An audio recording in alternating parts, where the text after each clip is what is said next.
ज्ञानेश कुमार जी, आप इस देश के मुख्य चुनाव आयुक्त हैं। क्या लाज शर्म मर्यादा पूरी तरह से खत्म हो गई है? आप एक तो वोट चोरी कर रहे हैं और उसके बाद सीना चोरी कर रहे हैं। आप कितनी भद पिटवाइएगा अपनी और एक संवैधानिक संस्था चुनाव आयोग की, जो कि इस देश में निष्पक्ष चुनाव कराने की जिम्मेदार है। खैर, आज आपने एक प्रेस कॉन्फ्रेंस करी और उस प्रेस कॉन्फ्रेंस से आपकी और भद पिट गई।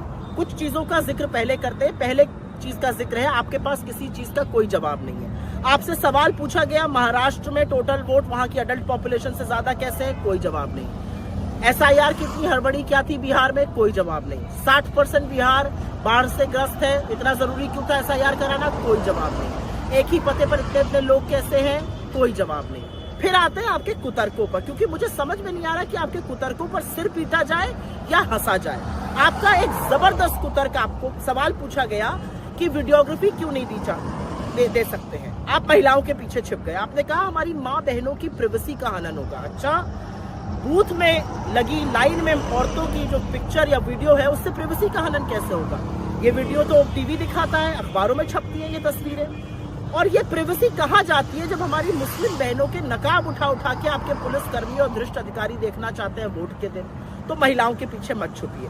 दूसरा, आपसे सवाल पूछा गया, ये शून्य मकान कहाँ से आते हैं?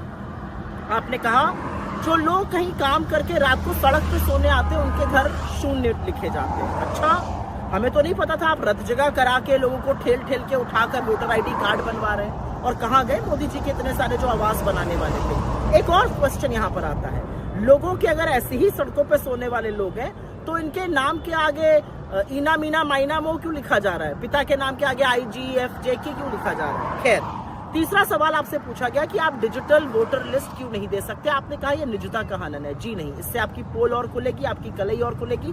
आप डरते हैं इसलिए नहीं दे सकते। चौथा सवाल आपसे पूछा गया कि एक ही पते पर या एक व्यक्ति के इतने वोट कैसे? आपने कहा एक व्यक्ति के एक जैसे नाम बहुत सारे हो सकते हैं, इसमें क्या बुरी बात है?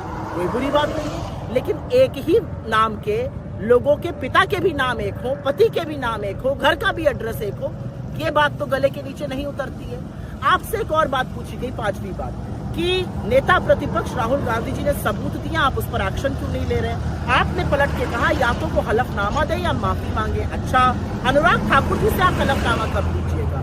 और नेता प्रतिपक्ष ने आपको सबूत दिए हैं, थोड़ी सी भी लेशमात्र थोड़ी गरिमा बची है तो अपनी त्रुटि सुधारिए।